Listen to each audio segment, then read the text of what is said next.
بسم اللہ الرحمن الرحیم۔ السلام علیکم ورحمۃ اللہ وبرکاتہ۔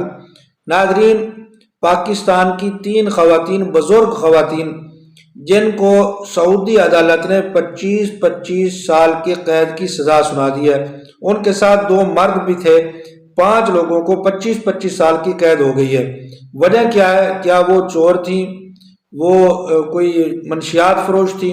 اس کی کیا وجہ تھی؟ تو یہ جو ویڈیو میں ابھی آپ کو واقعہ سناؤں گا اس ویڈیو کے اندر، وہ ان لوگوں کے لیے خاص کر سننے کے قابل ہے جو خواہش رکھتے ہیں عمرہ پر جانے کی، ایسے لوگوں کی طرف سے جو مفت میں عمرہ پر بھیجتے ہیں، خواہ وہ کسی علاقے کا نمبردار ہو، گاؤں کا چودھری ہو، کوئی وڈیرا ہو، یا کوئی ایسی کمپنی ہو جو آپ کو مفت میں عمرہ پر بھیجتے ہیں۔ ایسے لوگ اس ویڈیو کو غور سے دیکھیں، آپ کے لیے یہ سبق آموز واقعہ ہو سکتا ہے۔ فیصل آباد کے گاؤں کا یہ واقعہ ہے۔ وہاں کا ایک نمبردار ہے، چودھری ہے، علاقے کا وڈیرا ہے، جس کا نام ہے صدام حسین۔ وہ ہر سال 2 3 4 بندوں کو عمرہ پر بھیجتا تھا۔ تو ستمبر 2024 میں اس نے 5 بندوں کو عمرہ بھیجنے کے لیے اس نے کہا کہ میں آپ کو عمرہ پر بھیجوں گا، آپ اس سال جانے والے خوش نصیب ہیں۔ تو وہ بڑے خوش ہو گئے، وہ ہاتھ اٹھا کر اس کو دعائیں دینے لگے کہ ہمارا بھی نام آ گیا، چلو ہم بھی جو اللہ رب العزت کا گھر خانہ کعبہ دیکھیں گے اور حضور علیہ الصلوۃ والسلام کے روضے کی زیارت کریں گے۔ بڑی انہوں نے دعائیں دی۔ ان میں سے ایک عورت تھی جس کا نام ہے زیارت بی بی، دوسری عورت کا نام ہے انور بی بی، اور یہ دونوں آپس میں رشتہ دار ہیں۔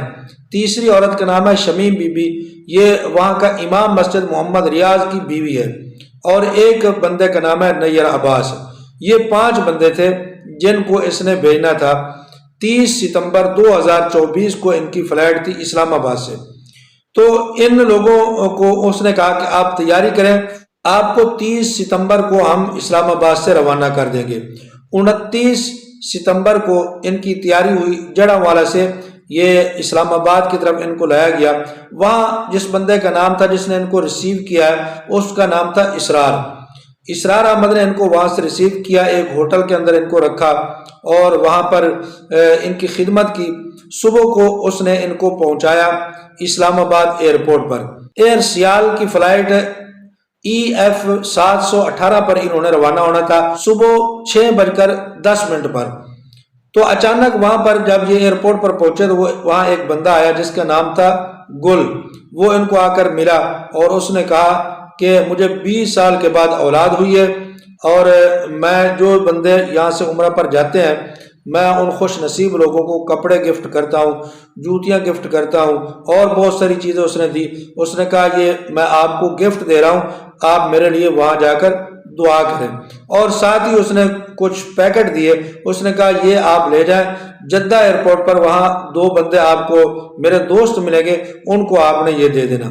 تو یہ جو لوگ تھے 5، یہ تھوڑے سے پریشان ہوئے، انہوں نے منع کر دیا۔ انہوں نے کہا کہ یہ کام ہم نہیں کر سکتے، ہم یہ سامان آپ کا نہیں لے جا سکتے۔ تو اس نے وہاں کھڑے ہو کر صدام حسین کو کال کی جو ان کو بھیجنے والا تھا گاؤں سے۔ اس نے کہا کہ یہ آپ کے بندے میرے پیکٹ لے کر نہیں جا رہے۔ تو اس نے کہا میری بات کرواؤ۔ صدام حسین کے ساتھ انہوں نے بات کی تو اس نے کہا میں نے آپ کے اوپر احسان کیا ہے اور آپ کو بھیج رہا ہوں، سارا خرچ برداشت کر رہا ہوں، تو آپ یہ کیوں نہیں لے جاتے؟ یہ میرا دوست ہے، آپ لے جائیں، وہاں 2 بندے اس کے ملیں گے، آپ نے ان کو دے دینا، تو اس کے اوپر کون سا آپ کو کوئی خرچہ ہو رہا ہے۔ تو انہوں نے پھر صدام حسین کے کہنے پر ان کی بات مان لی۔ یہ جو زیارت بی بی، اس کا ایک بیٹا ہے جس کا نام ہے ابرار حسین۔ یہ ابرار حسین کہتا ہے کہ جس وقت میرے والدہ صاحبہ یہاں سے گاؤں سے جا رہے تھے اسلام آباد تو میں خود تیار ہوا ان کے ساتھ جانے کے لیے۔ تو صدام حسین نے کہا کہ آپ کو جانے کی کیا ضرورت ہے، آپ غریب بندے اتنا خرچہ کریں گے، میں سب کچھ جب برداشت کر رہا ہوں تو آپ پریشان کیوں رہیں؟ آپ پریشان کیوں ہو رہے ہیں؟ آپ کو پریشان ہونے کی کوئی ضرورت نہیں ہے، میں آپ کے ساتھ ہوں، میں نے کتنے بندے پہلے بھیجے ہیں، کسی کے ساتھ کوئی معاملہ پیش نہیں آیا، تو آپ بے فکر ہو جائیں، انشاءاللہ یہ بالکل صحیح سالم جائیں گے اور خیر و عافیت کے ساتھ اللہ تعالیٰ کے حکم سے واپس آئیں گے۔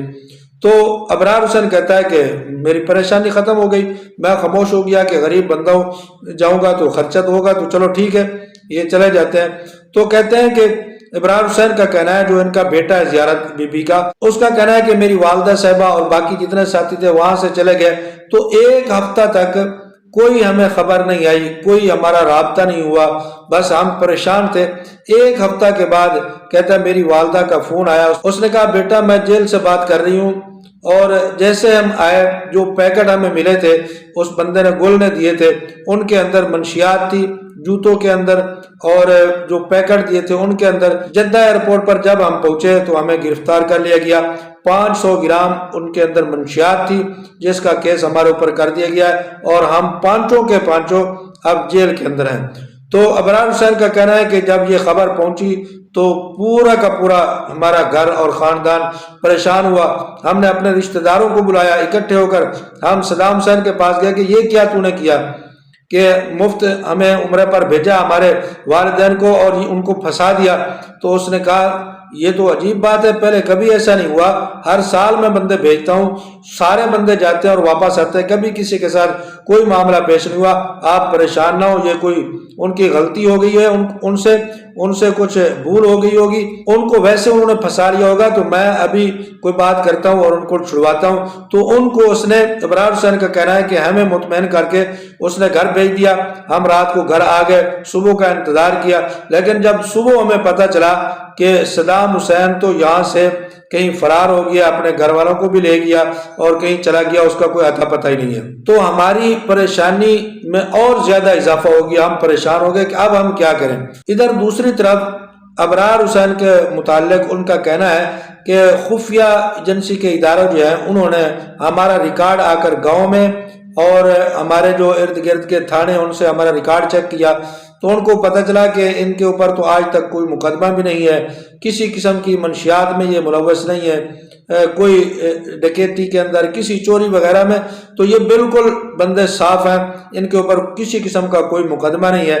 تو پھر انہوں نے اس صدام حسین اور دوسرے اسرار اور تیسرے اس گل کے اوپر مقدمہ درج کیا اور ان کے اوپر چھاپے مارنے شروع کیے۔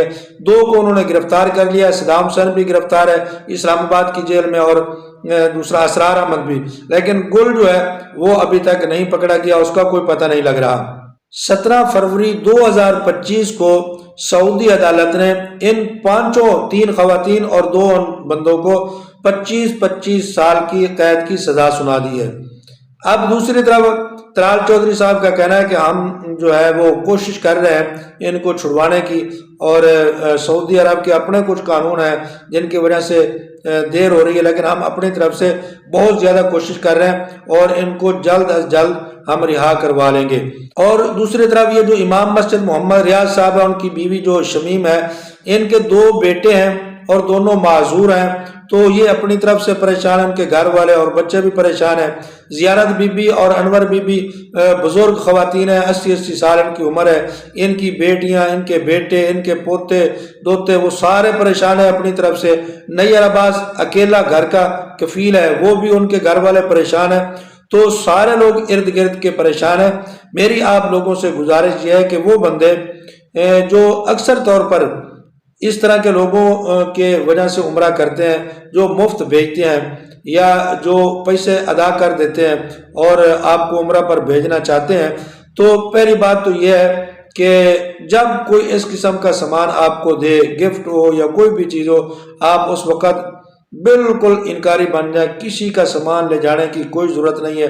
اکثر طور پر لوگ جو ہے وہ اس طرح سادہ لوگوں کو پھنسا لیتے ہیں اور پھر خود جو ہے وہ الگ ہو جاتے ہیں اور ان سے بالکل بیزاری کا جو ہے وہ ثبوت دے دیتے ہیں اور وہ بندے اپنی طرف سے پریشان ہو جاتے ہیں۔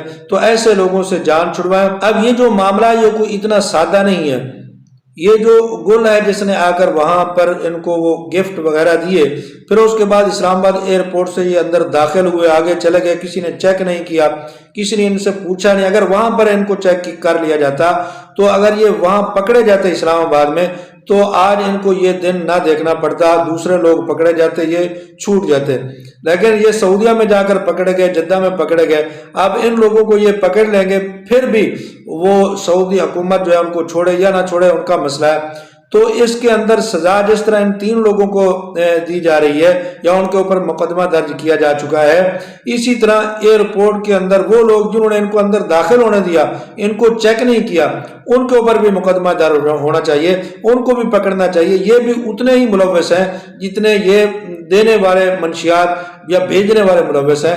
تو اس طرح ان لوگوں کو جو ہے وہ پکڑ کر اگر سزا دی جاتی ہے تو یہ آگے وہ لوگ پہنچے گی بھی نہیں، اور نہ ہی دوسرے ملک کے اندر آپ کی بدنامی ہوگی اور نہ آپ پکڑے جائیں گے اگر یہیں پر ان کو پکڑ لیا جاتا اور یہیں پر نظام بہتر کر لیا جاتا۔ لیکن ایسا ہوتا نہیں ہے، یہ ساری ملی بھگت ہے جس کی وجہ سے سادہ لوگ جو ہے وہ کوئی نکل جائے تو ان کو جو ہے ان کا کام ہو جاتا ہے، پکڑا جائے تو پھر بھی ان کو کوئی پریشانی نہیں ہے، پکڑنے والے جانے یا جو پکڑے جا چکے ہیں وہ جانے۔